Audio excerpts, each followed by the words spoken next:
काममवर्षपर्जन्य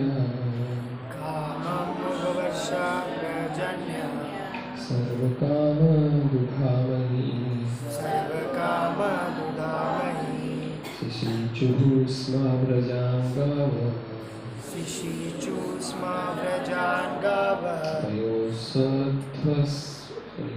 पयोसधस्वतीर्मुदा काममवर्षपर्जन्य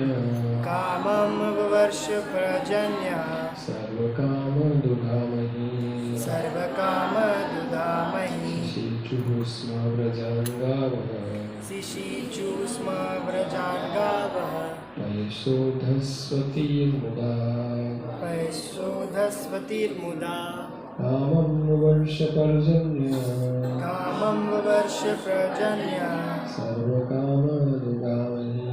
सर्वकामदुघामहि शिशिचुः स्म व्रजाङ्गावः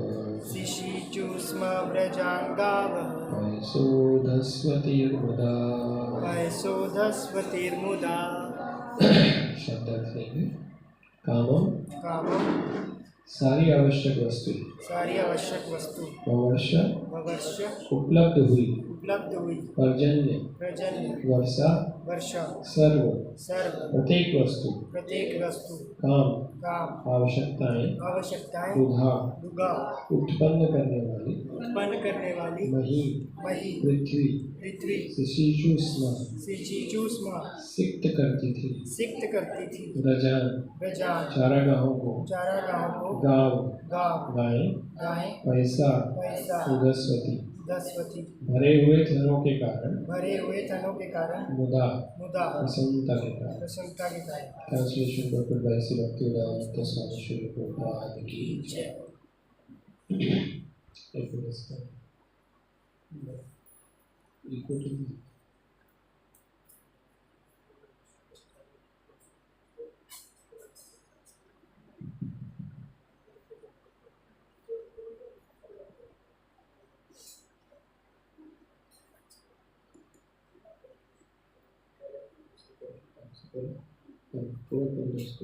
ठीक है, थोड़ा सा क्लोज कर दो, हम इधर करेंगे बस। ठीक है, हरे कृष्ण।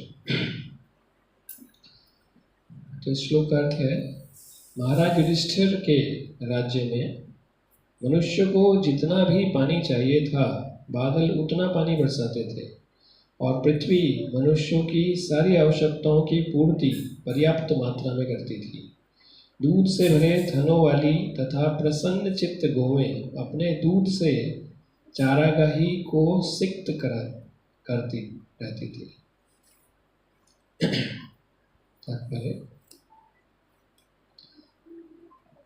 आर्थिक विकास का मूल सिद्धांत भूमि तथा गायों पर केंद्रित है। अन्न, फल, दूध, खनिज, वस्त्र, ईंधन इत्यादि मानव समाज की आवश्यकताएं हैं। शरीर की भौतिक आवश्यकताओं की पूर्ति के लिए मनुष्य को इन्हीं वस्तुओं की आवश्यकता पड़ती है।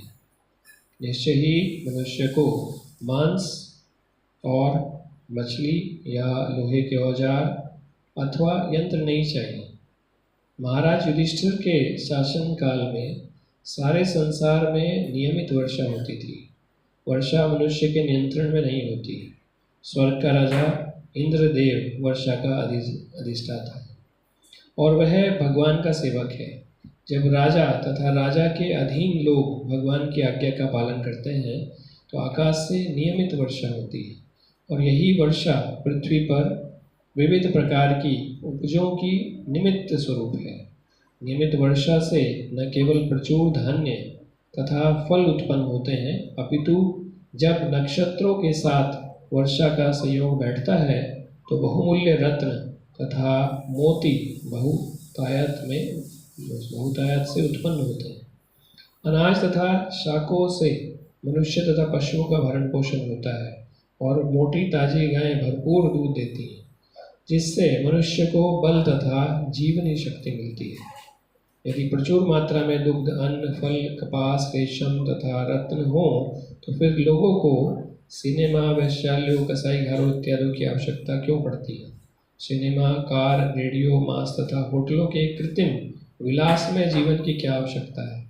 क्या इस सभ्यता ने एक दूसरे से व्यक्तिगत एवं राष्ट्रीय स्तर पर लड़ते रहने के अतिरिक्त और कुछ नहीं दिया? क्या इस सभ्यता ने एक व्यक्ति की सनक पर हजारों व्यक्तियों को नारकीय फैक्ट्रियों में तथा युद्ध स्थलों में भेजकर समानता तथा विश्व बंधुत्वता को बढ़ावा दिया है? यहाँ पर कहा गया है कि गौवें अपने दुग्ध से चारागाहों को सिक्त करती थी, क्योंकि उनके थन दूध से भरे रहते थे और वे अत्यंत प्रमुदित रहती थी। तो फिर क्या उन्हें खेतों में पर्याप्त मात्रा में घास खिलाकर प्रसन्न जीवन बिताने के लिए समुचित संरक्षण की आवश्यकता नहीं है? तो लोगों को अपने स्वार्थ के लिए उनका वध क्यों करना चाहिए? मनुष्य अन्न, फल, दूध से क्यों नहीं संतुष्ट हो लेता, जिनसे हजारों प्रकार के व्यंजन तैयार हो सकते हैं? इन निर्दोष पशुओं का वध करने के लिए सारे संसार में कसाई घर क्यों है? महाराज युधिष्ठिर के पौत्र परीक्षित ने अपने विशालकाय राज्य का दौरा करते हुए देखा कि एक काला व्यक्ति गाय का वध करने का प्रयास कर रहा है। राजा ने तुरंत उस कसाई को गिरफ्तार करके उसे पर्याप्त मात्रा में दंडित किया।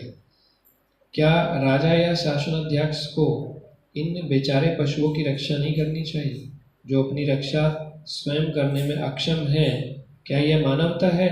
क्या देश के पशु देशवासी नहीं हैं? तो फिर संगठित कसाई घरों में वे उनके वध किए जाने की अनुमति क्यों देते हैं? क्या यह समानता, बंधुत्व अथवा अहिंसा के लक्षण है? अतएव आधुनिक प्रगतिशील सभ्य स्वरूप की सरकार के विपरीत महाराज युधिष्ठिर का जैसा राजतंत्र तथाकथित प्रजातंत्र से कहीं अधिक श्रेष्ठ है, जिसमें पशुओं का वध किया जाता है और पशु से भी गिरे हुए मनुष्यों से, पशु से भी निम्न कोटि के दूसरे मनुष्यों के लिए मतदान कराया जाता है। हम सभी भौतिक प्रकृति के प्राणी हैं।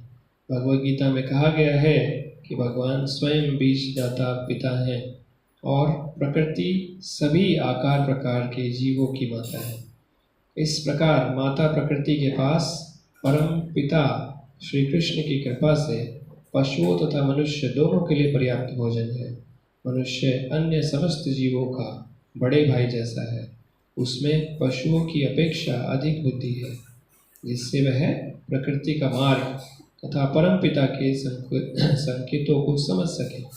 इस संसार में कृत्रिम विलास तथा इंद्रिय तृप्ति के लिए कृत्रिम लोभ तथा डामाडोल शक्ति द्वारा कृत्रिम ढंग से आर्थिक विकास करने का प्रयास नहीं करना चाहिए, अपितु मानवीय सभ्यता को प्राकृतिक उत्पादन पर आश्रित रहने देना चाहिए। यह तो कुकरों सुकरों का जीवन है। ओम अज्ञानतिमिरन्धस्य ज्ञानाञ्जनशलाकया चक्षुरुन्मिलितं येन तस्मै श्रीगुरुवे नमः। श्रीचैतन्यमनोभीष्टं स्थापितं येन भूतले स्वयं रूपा कदा मह्यं ददाति स्वपदान्तिकं।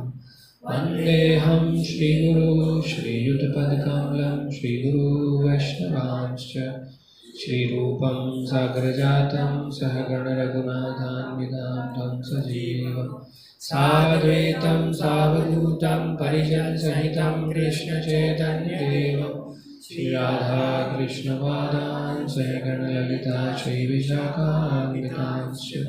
हे कृष्णा करुणा सिन्धु दीनबन्धु जगत्पते गोपेश गोपिका कान्ता राधाकान्ता नमस्तुते। तप्तकाञ्चन गौराङ्गी राधे वृन्दावनेश्वरी कृष्णानुसुते देवी प्रणमामि हरिप्रिये। वाञ्छाकल्पतरुभ्यश्च कृपा सिन्धुभ्यैव च पतितानां पावनेभ्यो वैष्णवेभ्यो नमो नमः। जय श्री कृष्ण चैतन्य प्रभु नित्यानंद श्री अद्वैत गदाधर श्रीवासादि गौर भक्तवृंद। हरे कृष्णा कृष्णा कृष्णा हरे हरे, हरे राम राम राम हरे हरे। नमो विष्णुपादाय कृष्णपृष्ठाय भूतले श्रीमते भक्तिवेदान्त स्वामिनिति नामिने। नमस्ते सरस्वते देवे गौरवाणी प्रचारिणे निर्विशेष शून्यवादी पाश्चात्य देशतारिणे।